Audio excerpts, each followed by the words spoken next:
Hi friends, ఈరోజు కొత్తగా YouTube channel start చేశాను.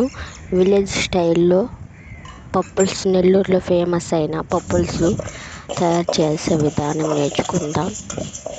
ఇప్పుడు పొయ్యి మంట వేసుకొని దబర పెట్టి పెసరపప్పు వేసుకోవాలి. పెసరపప్పు దోరగా వేగిన తర్వాత కొంచెం వేయించుకోవాలి. వేగిన తర్వాత మిరపకాయలు, వాటర్ వేసుకోవాలి.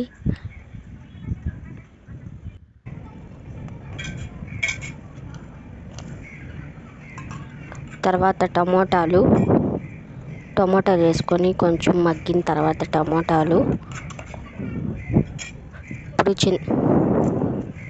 ఇప్పుడు చింతపండు వేసుకోవాలి. చింతపండు వేసుకొని కొంచెం ఉడకనిచ్చిన తర్వాత దింపుకొని వాటర్ అంతా వంచేసుకొని తగినంత ఉప్పు వేసుకొని ఇంకా ఎనిచ్చుకోవాలి. పప్పుల్స్ బాగా ఎనిచ్చుకున్న తర్వాత బాండలు పెట్టి ఆయిల్ వేసుకొని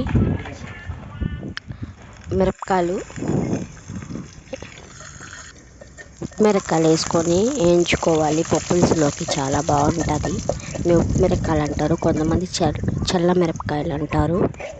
తర్వాత అదే బాండల్లో కొంచెం ఆయిల్ వేసుకొని పప్పు దినుసులు వేసుకొని ఎర్రగడ్డలు వేసుకొని వేగిన తర్వాత కొంచెం కరివేపాకు